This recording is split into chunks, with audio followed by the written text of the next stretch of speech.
Welcome to the Marketing Pulpit Show, and I am Robert Gatewood, your host. We are here every Friday at 10:30 a.m. bringing you the good marketing gospel.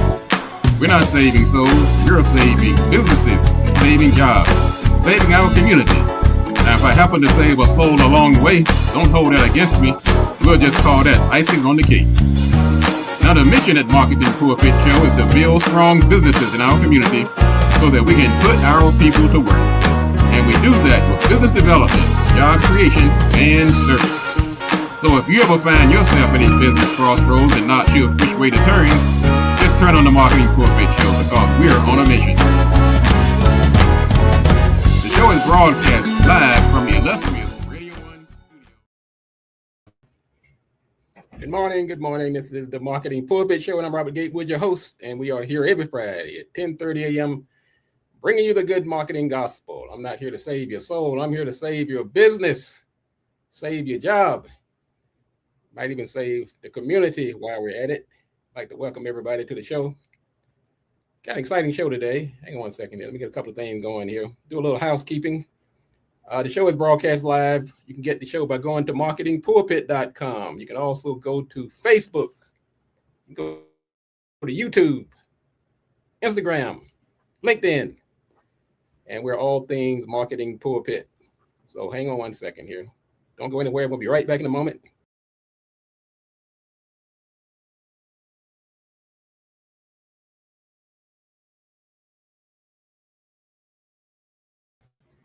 All right, let's get this show on the road. Got a great show today. We actually have a great lineup today.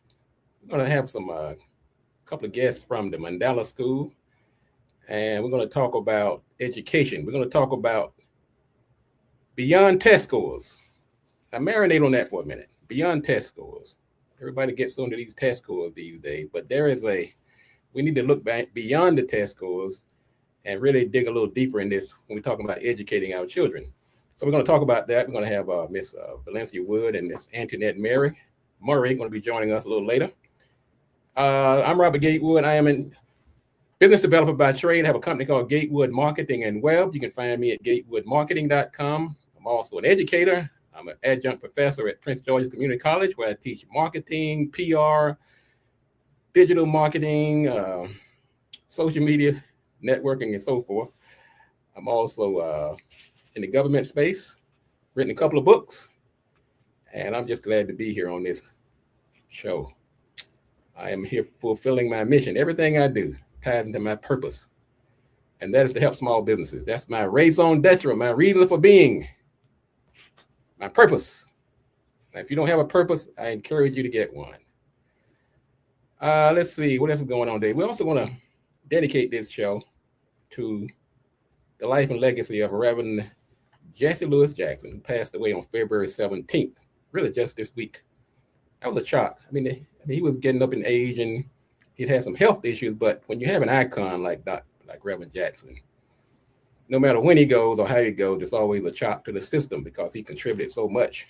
He was born October 8, 1941, and passed away on February 17, 2026.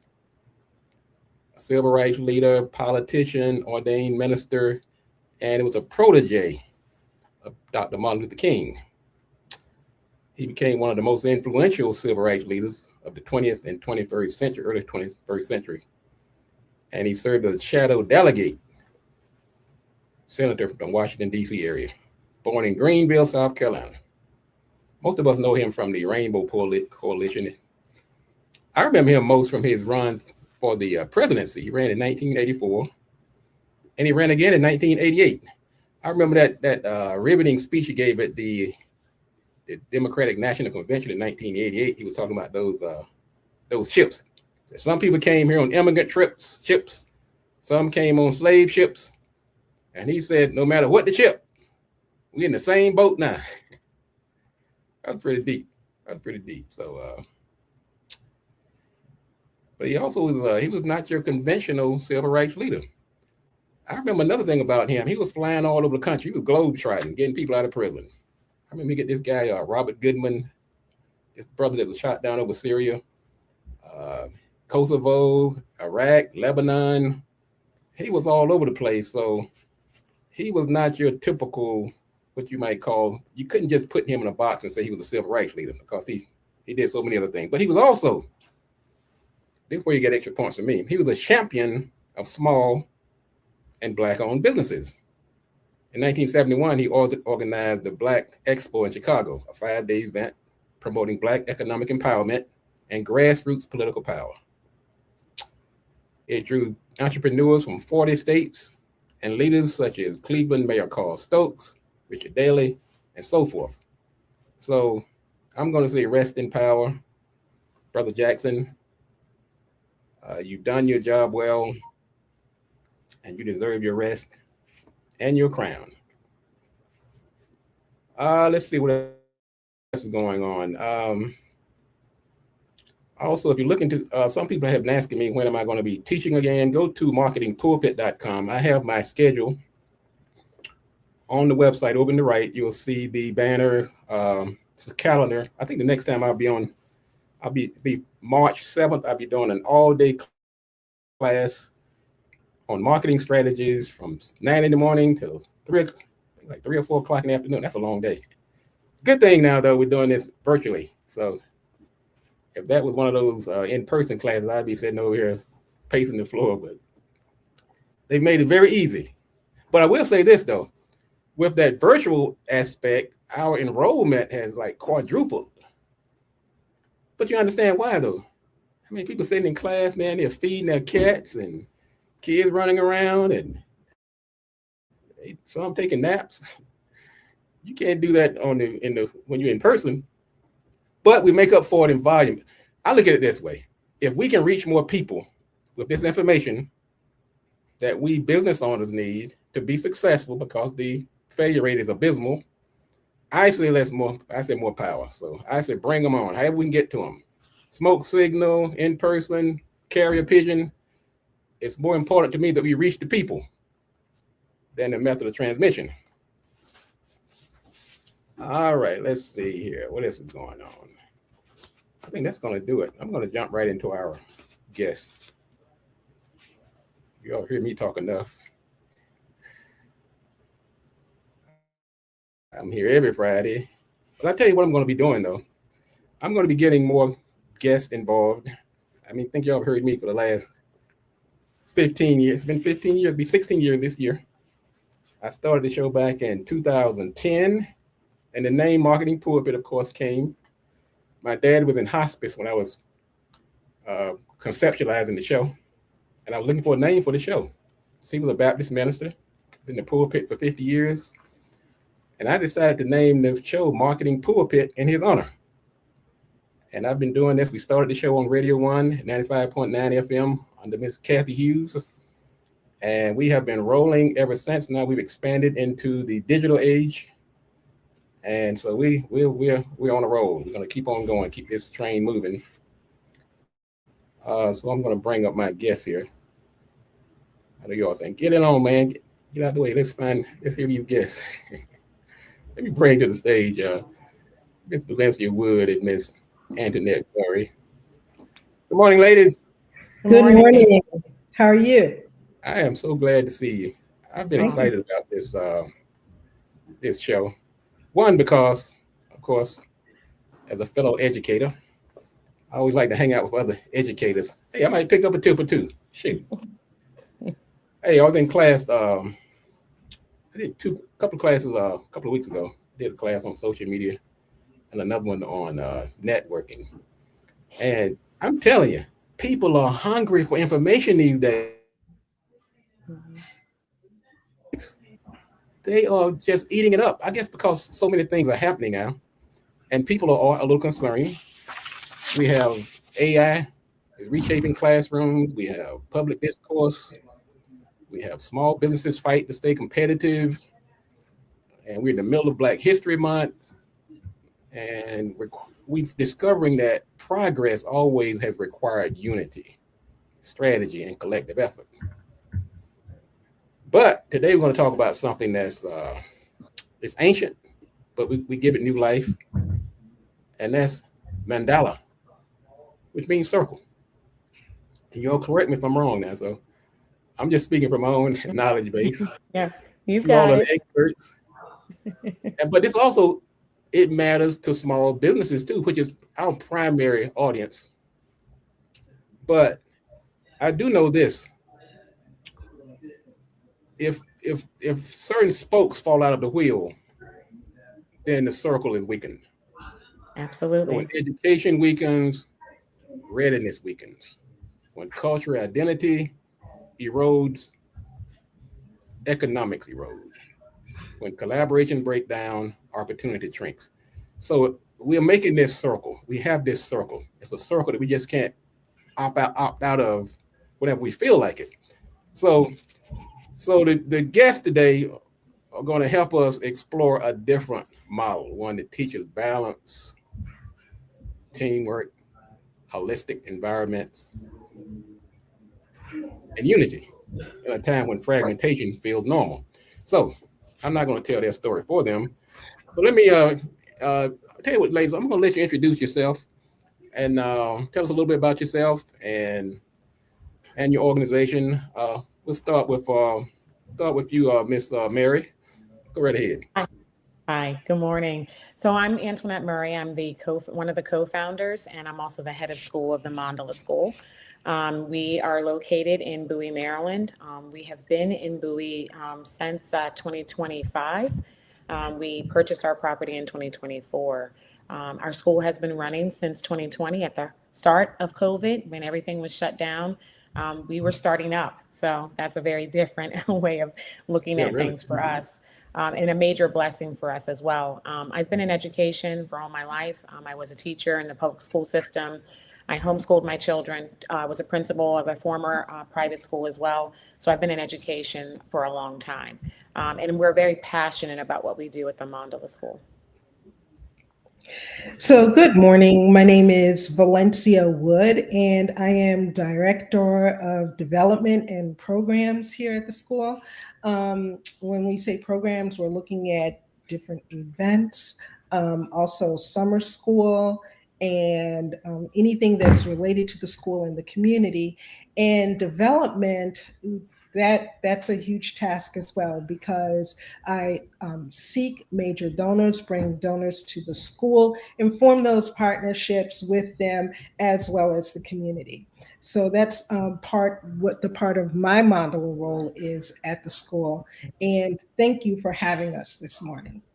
Well, I can truly say I'm honored to have you on our platform today. Uh, I just like that term, the circle, connectivity. That to me is powerful beyond words. Now, what does that mean in we have this divided climate today? Mhm. So, what does that mandala look like inside of a school? For us, it's a symbol of that wholeness and unity, and we're all interconnected no matter what race we are, religion, what kind of class we come from. And when one of our members is struggling, the entire system kind of falls down. You have that circle where all of those parts are really important. We live by the philosophies that I grew up on, that my parents raised me with, that it takes a village to raise a child. And we wholeheartedly believe that. And so when there is a connection between home and school, children thrive and children are successful because they know that everyone involved is helping them move in the right direction and to be successful. And so we know that the child is not separate from the family is not separate from the community, and the community is not separate from our future. So all of those things are really important. We here in being in Prince George's County and being in the city of Bowie, we're not just a school here for our students, but we're here for the community as well. We want to be fully engrossed with the community and help the community with whatever needs they have around them as well. So when you have all of those pieces working together, it's amazing what our world could look like. And we would love to see that in every form or fashion. And unfortunately, we don't. And so we're teaching our children something different and raising them with their families to see something different so that we can have a different world. And Wow. so, yes, and so when Antoinette says that, with regard to what the mandala concept looks like here at school, it's about, again, everyone working together. And say, the biggest example I always give is if you have 100%, or if I have 100%, but today I'm only giving, say, 70%, that means that, Antoinette, Joseph, and the rest of the staff, they have to make up for what I'm not doing. And so that's why we say everyone has to work together and should work together in order to make sure that we're moving to the next level. And it's not just about the school or the families, but as Antoinette said, the community as well. That's so profound. Well, we're in the midst of Black History Month, and people have different opinions on what it is, how you should celebrate it, whether you should celebrate it. Well, how do you teach kids about cultural identity and unity at the same time? Can these two things coexist? You have Absolutely. And one of the things that I will tell you is we had our debates here at our school about why is Black History Month first, right. the shortest of all the months, and Okay. why do we have a month that was Black History Month when Black history is just a part of us as a history, so it should be taught all year long, and Right. our kids will be forceful about that and tell us about that and remind us about that. So yes, we do some special things during Black History Month, but we're teaching our students about Black people who have contributed to our world and our country all year long in our math classes, in our music classes, in our science classes. We're infusing that, and it's really important to help them to understand that. The other thing about it is that because you're not Black, and we do have students that are Caucasian, we have students of other colors, but races, but again, because you're not Black doesn't mean that we shouldn't learn about Black history. Just like because we're Black and we're not white, we shouldn't learn about all history. And so it is really important to do that. I will tell you that we have spent a lot of time working with our students on civil rights, and we know right now as a country that we're not doing a great job of protecting our history, which is a part of who we are and a part of how we got to where we are today. Um, I would be remiss that that our ancestors be looking at this and saying, "What in the world is going on? What does What's Martin Luther happening? King say about where our world and our country is today?" We've posed that question to our students, and they will tell you that he would not be pleased. He would think that we were back and even further than where he was when he Mm. started the march, which is not a great thing to have. And so it's really important for us to make sure that all of our students know who they are, know their culture, and are confident and secure in who they are, no matter what anybody says about them. One of the things that I Amen. tell our African American students is that unfortunately, we have to be 2 steps ahead. It's not fair, but we have to be 2 steps ahead. That's just the way society is. And so we also are very real with our students. We just finished going over current events, what's going on in our world and our country, because it is important to them as well. And as children, they can take the opportunity to stand up for what is right as well. Hmm. Hmm. And, as Antoinette was saying about being, realistic about what's going on and what is it that you can do right now to further the mission, not only of yourself and of the school, but also learning about yourself and build on that for the future, to take those lessons into the future and not to to let me rephrase that, to be a good citizen, a great citizen, not only of the community and the country, but the world. What is it that you can contribute using the foundation that you've learned? All right. You ladies are on point. Um, Now let me shift a little bit, and I talk about this because it's one of the areas where I have Mm. some experience. So we're seeing AI transform the classrooms now, Mm. all over America. Mhm. So how do you balance the technology, human connection, critical thinking?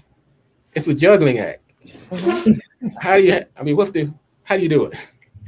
Or what do you Technology is a suggest people tool. do? We teach our students technology is a tool. It's not our teacher. It's a tool that we use, but it's not the ultimate teacher. I will also tell you that when the public school systems decided to allow our students to have cell phones during the day, Mm-hmm. I don't know who they're communicating with during the day because everybody should be at school and learning. Really? But Oh, when you Should be in have that, class. and then it right. didn't work out, and now they're going back and trying to take it back from them. You've already given it to them. It's going to be even more of a challenge. We have never, all of our students, when they come on campus, all electronics are held until the end of the day. So there is no bringing your iPhone and your phone, your Apple Watch, and all of those things, because I need you to be fully engaged with what we're teaching. Now, does that mean that we don't do technology? Absolutely not, because our students need to be up with the times where we are with technology. So our students need to do that to be successful when they leave here. So our students use technology. We also will be teaching our students about AI. I know that schools are really scared about teaching AI, but the problem with that is it's not going away. If nothing, it's going to be even more advanced. So why not teach our students the proper way to use AI?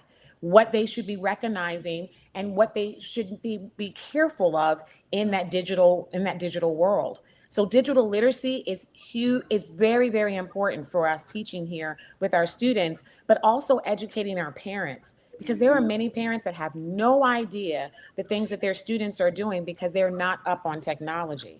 So making sure that we give that education to our families as well, especially with AI and the things that are going on and the sites that our kids can get onto, which we never had access to.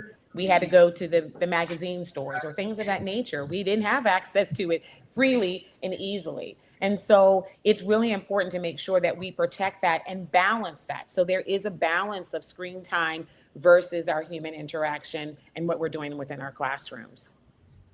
And yeah, so I deem that as what we're doing to infuse that together as like an analog education as well.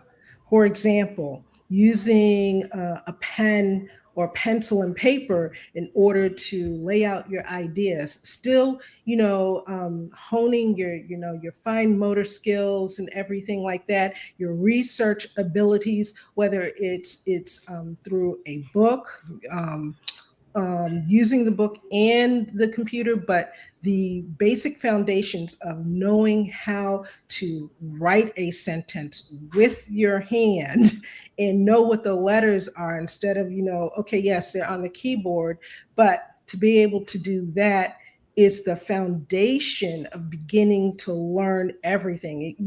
I use this example a lot as well. Like when you don't teach spelling or phonetics, how does someone learn how to read? How does someone learn how to speak or even to interpret information? So that's, where we come in infusing all of that together, showing the students how to use it properly, and that it is not the end all be all, but like what Antoinette said, it is a tool in order to further your life. And Robert, I wanted to let you know that we do teach cursive. Our students learn cursive from the time that they get into the end of second grade all the way through. I'm constantly having to reteach because we have so many students that come to us that don't. There's just new studies out about the benefits of cursive and actually writing and how it does for your mental health and how it does for your memory and all of those things. So we still teach cursive. There are many things that are still written in cursive that our students need to be able to read, and they need to be able to sign their name and not just put an X. We always look at this balance between human interaction and technology. It reminds me of this story where an employer called himself being, I guess, humane. He said, I would never, somebody asked him, why are you using a backhoe? Why aren't you using a backhoe? And you have 10 people out here using a shovel. He said, well, because the humane side of me says this backhoe is going to put 10 people out of work. So if I don't use the backhoe, I can employ 10 people. Mm-hmm. And somebody said, well, why don't you do this? Use spoons and you can put 1,000 people to work. So it brings up this constant challenge that society has. Do we displace people with technology, or do we get left behind? I look at it this way. I think we are duty bound as educators to give our children and our adults every tool available at their Mhm. disposal. If we Mhm. have a tool now, like Sister Mary said, we have to show them how to use it responsibly. I remember Absolutely. when social media was, I've been teaching so long now, I've gone through all these phases. But when social media was first coming on the scene, one of my favorite quotes was, use social media, don't let it use you. That's Mhm. right. And I start out the class, the students like, this guy's trying to talk us out of it. I said, I'm not trying to talk you out of it. There's 8 billion people in the world. And to ignore those 8 billion people, you're going to have a difficult time succeeding in business. Mhm. But it's a tool that you must know how to use properly. Yes. And Mhm, so that same approach to AI, it's a mhm, tool. And we mhm, as educators, our job is not to withhold that tool, it's Mhm. to show them how to use it in the proper way. mhm. Absolutely. Responsibly. Mhm. Exactly, And, exactly. and I liken it to, because I say this to Joseph and Antoinette all the time. I'm a writer just by nature. I love writing, love reading. And I've always said this: I do not want for my ability to write and come up with ideas and concepts to be replaced by Mhm. AI, by not using my brain, you Mhm. know? And so, and that to me, that's using it responsibly, and, being respectful of my gift. Mhm. That's Absolutely. right. That's exactly right. What we're going to do, we're going to take a quick break, let you ladies catch your breath, stretch your legs, and we're going to come back in a moment. I have a few more questions. Uh, if you in the audience have questions for our guests, if you're on Facebook, if you're on LinkedIn, if you're on YouTube, you're on Instagram, just put your comments in the feed and we'll read them and show them on the air. And we're going to have them to give out their information, their website, and any type of social media platforms they may have when we come to the conclusion. But right now, we're just going to take a quick break. So hang on a second here. Let me get the. You're listening to the Marketing Pulpit show. I'm Robert Gatewood, your host, and we are here every Friday at 10:30 a.m. We have our special guest today, Miss Antoinette Mary and Miss Valencia Wood. So hang on for a second. We'll be back.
Welcome back.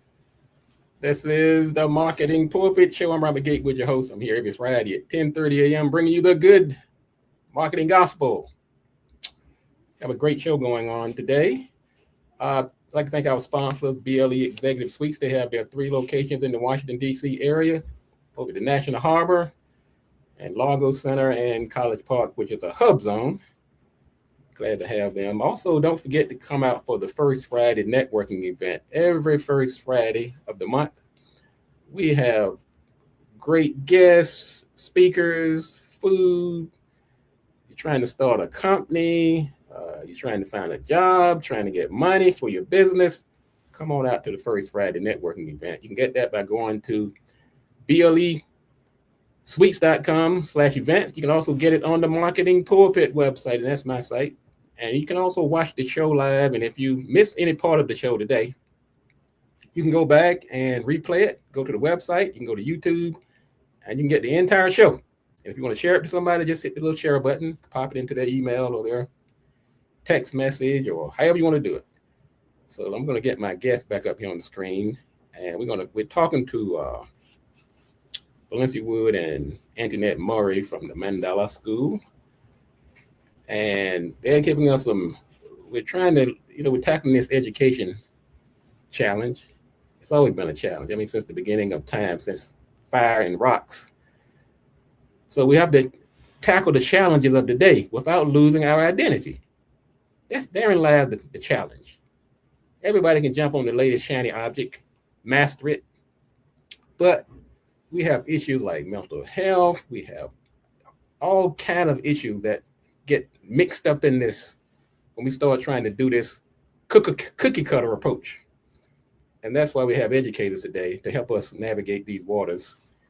And let me bring them back up here. Get them back on the scene. Ladies, welcome back. Welcome back. Welcome back. Thank you. I'll have you know that I am actually enjoying this today. Well, thank you. Well, thank you. It's intuitive. It's instructive. I even picking up some inspiration. Kind of co-signing on some of the things that I've felt and that I feel strongly about. I feel like our purposes are aligned, and that's really why you're on the show today. Because not just here to co-sign on what I'm saying, but I'm saying this is information I think educators need to hear about, parents, and anybody who has questions about where we're heading as a society needs to set up and pay attention to these type of conversations. I mentioned the word. I mentioned the thing about mental health, Mhm. and boy, Lord help the children. Man, bless the children. The things they have to go through on a day-to-day basis. Hmm. Now, this is a growing concern nationally, not just here in the Bowie or the Prince George's County area. Yes. So, how does this interconnectedness reduce some of the anxiety and isolation and other environments that our children go through on a day-to-day basis? Well, I think for us, and you know, addressing that issue is to number one help the students to understand, hey, just because we're adults, it doesn't mean that we don't feel the things that you feel as well. Um, I'm a certified yoga teacher along with Joseph Murray, our other co-founder. And when I'm not doing the director stuff, um, every now and then I get an opportunity to teach. And one thing that I say to the students, whether they're our young students or adult students, is that chaos and confusion doesn't work for anybody, no one. So if you don't have peace of mind, Hmm. it doesn't matter. You can try and learn everything you want. It just doesn't matter because your mind is going to be focused on a root issue that's, giving you trouble and troubling your life. And so once the students can kind of see, hey, you know what? The staff members are feeling some of the same things that we're feeling, then it's easier for us to begin to connect with them and to understand, what they're going through, and then to say, hey, you know what? It'll get better. These are some of the tools that we've used, and some of the tools that may help you as well. And I can tell you during Carline, um, whenever I'm doing Carline or Antoinette or Joseph, like we're already reading the kids once you get out of the car. Like, okay, so and so looks a little, and you just can tell through the body language and just from having known them. And then we'll get a chance, after everything's calmed down, and say, hey, what's going on today? Anything happening? And I'm thinking in my head, do I need to call the parents? So that's one of the ways that we start, addressing those issues of mental health and also, having various professionals in the field that we connect with, and Antoinette can speak to that a little bit more. But yes, that is one of the ways that we do that. Well, I think as a country, we have to stop thinking in mental health as an add-on. When you Mm, look at your insurance policies, it's an additional, it's not the part of the normal and insurance yeah. policy. What's It's up with that? quite expensive to get mental health. And so we think of it as an add-on when mental health is really the infrastructure. It is who we are. And when that breaks down, everything else breaks down. Our society starts breaking Mhm. down. Corporate America starts breaking down. And so we have all these things that start breaking apart because we've treated mental health as this add-on when it's really who we are. It's that infrastructure that needs to be nurtured and made sure and maintained. And so for us, when we look at our website and you look at our school, we are heavy emphasis on emotional social first. And students want to be academically challenged. And I know that there's those academic pressures that are out there as well. But it doesn't matter because at the end of the day, if the child is not emotionally stable and socially stable, it doesn't matter how strong the academic program is, they're going to struggle. If you're hungry, if you're coming from a single parent home and you're not getting maybe the things that you need, if you are going through the anxiety and depression, then you're not going to succeed well. And so we've put this in the back seat in many of our schools where we look at the academics first and we try to make all these academic interventions when really the intervention needs to start back with what our emotional and social and where we are. And so for us as a school, it's really important. We're not a special, on special needs school, and we don't have special educators on our staff, but we have many of our teachers are well versed. We also have a neurodiversity consultant that sits on our staff that helps me look at IEPs and 504s to make sure that we can reach those students. And the Mhm. difference with us is that if we give you a no, because we don't have the services here, you better believe that we're going to try our best to find the place that will meet the needs for your child. So it's Yes. not just a no. And that's where that interconnectedness comes from, that sense of community, because typically schools look at it just as a seat. I can't take the child, I'll just go after another seat. Whether we look at the child and the family first, what can we do to help this child or this family? And if we can't do it, we have resources and people that we've reached out to make sure that they do get the help that they need. So it is important. Our students do meditation every day, 15 minutes before we start our day. It is a time where we can slow down and calm down. In the United States, we are a fast paced society. It is go, go, go, work, work, work, where we need to take the time for ourselves as well. And so that's important for us to start our day. We teach resilience. We teach mindfulness. We teach compassion for others. We teach the tools that you need to be able to Mhm. communicate when you have constructive criticism, or when you need to be able to look at yourself in a different light and be able to take that time to be with yourself to make sure that you know how you can be the best you for somebody else. And Mhm. so those things are really important. I have students that come to us with PTSD, anxiety, depression. And I will tell you, my neurodiversity consultant's child, and she does not remind me sharing this story, but her child was on medication for anxiety. And now he decided on his own, I don't no longer need that medication anymore because I've learned the tools that the Mandala School has taught me to be able to Yes. overcome when I get anxious and when I'm feeling that nervousness coming up. But not only that, but also recognizing when I'm getting to that point. So, and I think the other important thing for us, Robert, is the fact that we build relationships with all of our families and all of our students. And so our students are wanting to talk to us about whatever is going on. This is a partnership. If they're having trouble at home, we want to know about it, and we're going to try to help you in whatever way we can to make sure that that is that connection. Because at the end of the day, it is about the child, and that is what's most important. So no matter what we need to do together to make sure that that child is successful and gets what they need is most important. And right now in our schools, we're falling apart. We're losing our kids left and right. And it's really sad to see. And we always go back to money. It's more than a money. It's more than a number. It is really about the compassion and how we can mold our programs to be successful and give kids what they need Mhm. and support Mhm. families. Yes. So And good. I like that what you said with regard to the support of the families, because the family has a mission too. you know and when a family is struggling, trying to see how can I help my child, get from A to B? How can I help my child when I see that that they look as if, they've changed and they're not talking to anyone, they're not talking to me, you know, it is about everybody working together and us becoming one, moving as one in order to help that and address it so that the family can, meet their mission as well and achieve their mission. Well, I think, Robert, the other thing about our families is that when you come to the Mandala School, we expect that you're going to trust us with the process.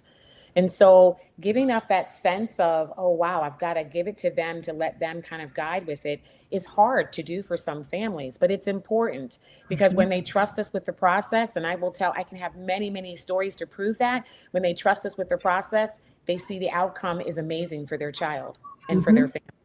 family. Mm-hmm. I really like that. That's my MO for my company. Just because you offer everything doesn't mean you have to do everything. Mhm. And when I listen to you talk about the mental health aspect where you bring in the professionals, people come to my company because they want their end result. And they trust me because of my brand. I've been demonstrated to be a person of integrity and professionalism.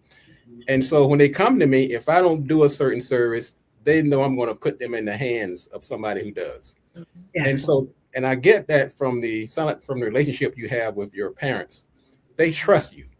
They come to you. They say, "Look, I don't know if she does this or not, if they offer that or not, but I'm going to put my child in her hand or their hands, and they're going to make sure they have the most positive, propitious outcome for my kid." And I think that's a good lesson for businesses, educators, nonprofits, politicians.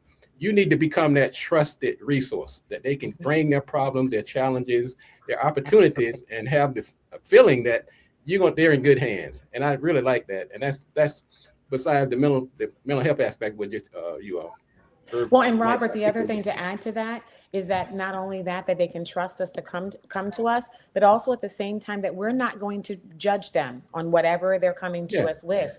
That they realize that we all have gone through something, and it's Mm-hmm. important for us to share a little piece of ourselves so our students know a little bit about things that we have struggled through. Our families know things that we have struggled through because we all are human and we all go through things, and so there is no judgment.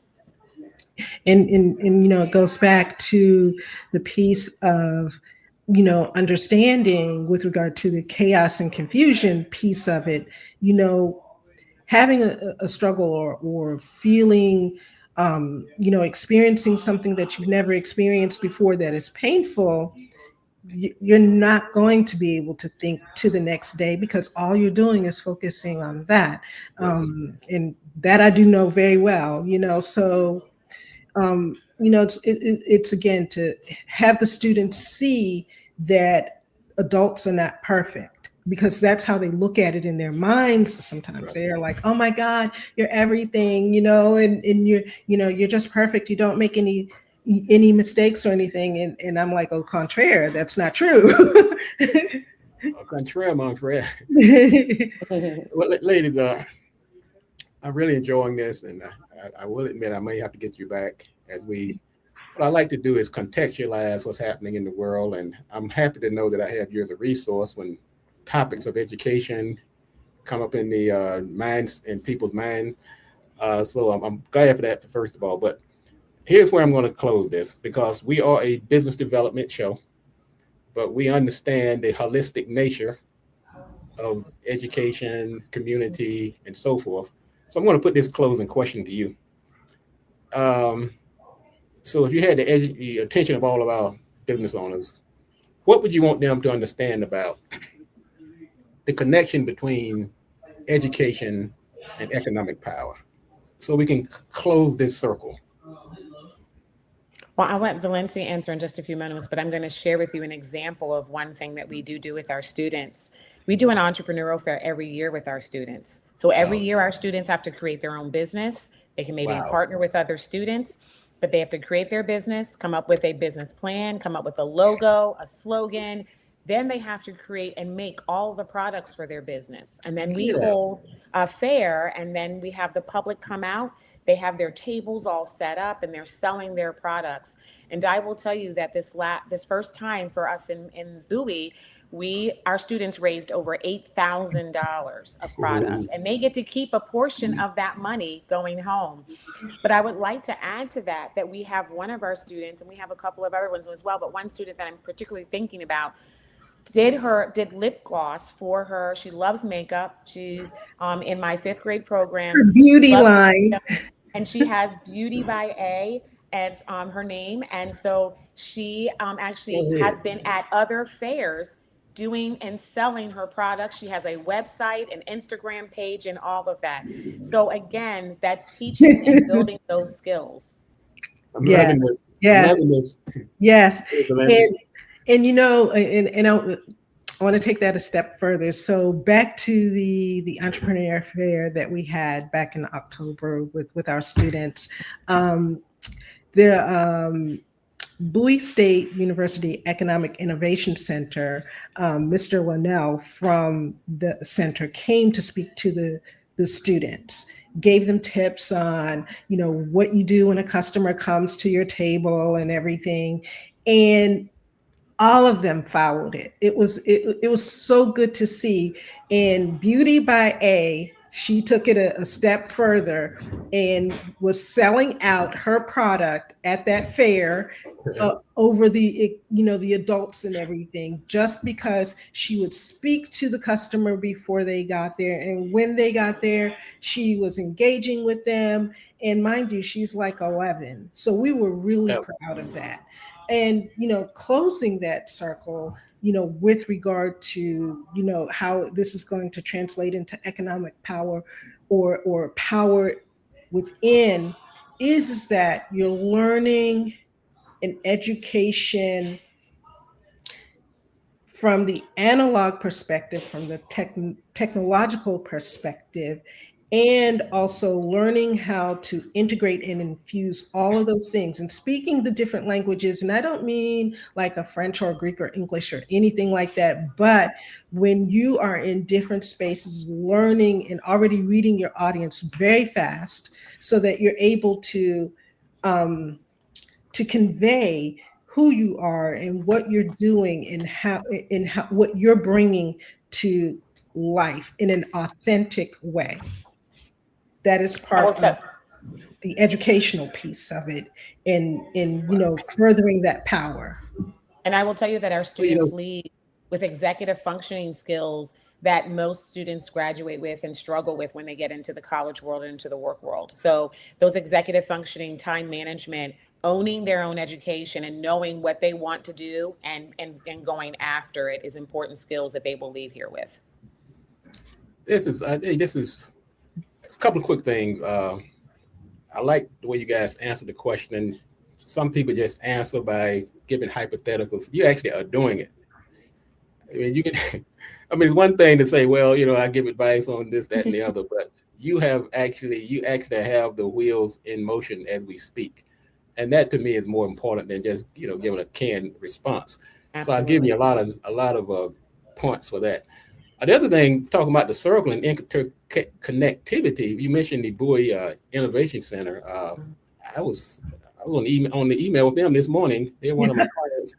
We've been working together since 2024. We do a lot of their technology, and I know Miss Janetta and crew, yes. And Krista Clark and the whole crew over there. Yeah. Man, I'm telling you, I knew there was there's always some kind of thread or connectivity when like minds come together. And so Bowie Innovation Center may be that thread that, besides the BLE and Miss Janice that put us all together, people understand the importance of connectivity. If nothing else comes out of this conversation today, the connectivity, the wheel, the mandala, it's in our lives in every possible way. Sometimes you don't realize what's going on. It's happening in the background. But today, what we have done is brought it to the forefront to help us understand, particularly when it comes to education and our young people, and how it even that information transfers up the chain to successful business owners. And they can start as young as 11 years old and younger. Mhm. Yes. Congratulations to that young Absolutely. lady on her beauty line. That's really Yes. Thank nice. you. Ladies, let's let people know more about closing by anything you want to add about your organization, your school, how they might reach out to you. If you have contact information such as your website or your social media, please share that with us. We do Okay. have an open house coming up, and then I'm going to let Valencia share our information and how to reach us. But we do have an open house coming up in March. Okay. Friday, March the 27th, we have open house from 10 a.m. to 1 p.m. It allows for our families that are coming to visit to be able to eat lunch with us as well. And then we do have a follow up to that on Saturday, March 28th, from 10 to noon on that day as well. And then I would like to highlight that we have an adult program on that Saturday evening so that adults can learn exactly what we do with our students here, Mhm. and a wonderful sauna journey experience for that evening that you can find out about on Eventbrite as well. I'll have Valencia go ahead and give our other information. All right. Yes. So our website is Mandala School MD, that's Mary David.org. And you can reach us by calling 410-227-4103. If you're interested in our school, in our summer programs, our adult programs, and or just want to learn more about us, you can give us a call, go to our website, everything, so that you can learn more. I really appreciate this show because we went over a little longer than we normally do, but this is important because I kept hearing the word chaos. I put a post on Facebook yesterday. I was just feeling about the chaos that's going on. I want to let people know it's going to be okay. This too shall pass. It was Mm-hmm. probably one of my most successful posts in the last few weeks because I tapped into a sentiment. And so I do want to close on that yes, there is chaos out here, but I feel like our future is in good hands because of Mhm. people like we have on the show today. And I really appreciate your coming on to kind of help us kind of exhale a little bit. So, well, I think the future's in pretty good hands when we have these kind of servants out here working for our children. So I want to thank you for that. And I do want to extend an invitation to come back in the future. Maybe when you have Thank another you. event coming up, or you want to talk about a topic that's hot in the news or something that's on people's forefronts of their Absolutely. So, thoughts, and we may would I love say to have one you more back. thing when you're Yes. done answering one? So I also wanted to mention our development group of parents that we've been working so hard for months, months, and we're going to have a bruncheon in May, at the beginning of May. So I want everybody to, go to the website, save the date, and everything like that, and be aware of that. Okay. And I want to thank Janice for Yes, introducing us. yes. Thank you She to Janice. Janice Tom. She has been we talked about the first Friday networking event that we have every week, every first Friday of every month. And she's been a regular attendee, and she has been telling me about you guys forever. And I said, Janice, let's just make it happen. Let's just make it happen. So she has been instrumental. And I see why she was so insistent that I bring you guys on board because this has been Thank amazing. you. So I thank Thank you. you. Hats off to her as well. So, ladies, thanks again. And Thank we you. will see you in the future and keep Thank doing what you. you're doing. That's all I can say. Just Thanks so keep doing what much. you're doing. Absolutely, Mr. Gatewood. And thank you Thank for you, Mr. having us. Thank you. Thank you. My All right. Bye pleasure. bye. Folks, there it is. What we've had today is a sample of how we plan to do the Marketing Pulpit show going forward in 2026. We're going to bring these exciting guests. And if you have a organization and you're doing the right thing in the community, you're furthering the advancement of our children, business owners, community service, you have a nonprofit, just come on, let's talk about it. We're not going to charge you any money. I'm considering this a community service of mine. So we are not here to make money. I'm here to try to, like I say, I'm not here to save your soul. I'm here to save our community, our businesses, our educational institutions, and really this country. I feel like this country is on a downward spiral. And I think we need to hold the line in every way that we can. So thank you again for tuning in today. I'm Robert Gatewood. I'll be back next week right here on the Marketing Pulpit Show. Thank you, everybody, for tuning in. And if you missed the contact information that our guest gave out, go back and just replay the show. You can go to marketingpulpit.com. You can also go to YouTube, go to LinkedIn, go to Instagram, and share this information with others. Really, this is worth sharing. I'm really full, like my dad used to say when he would come off the pulpit after a very emotional sermon. He would say, "I'm full." So I wanted to say that I'm full right now. So thank you again. We'll see you next week. And as we always say, as Mr. Brown, thank you again, Mr. Brown, for tuning in. As Mr. Brown, he's going to help me put it on the screen for me. Mr. Brown is one of our loyal followers, and he understands that when we close the show, he reminds me not to forget this famous quote: "If you want to be successful in business, education, politics, or otherwise, you have to do these three things.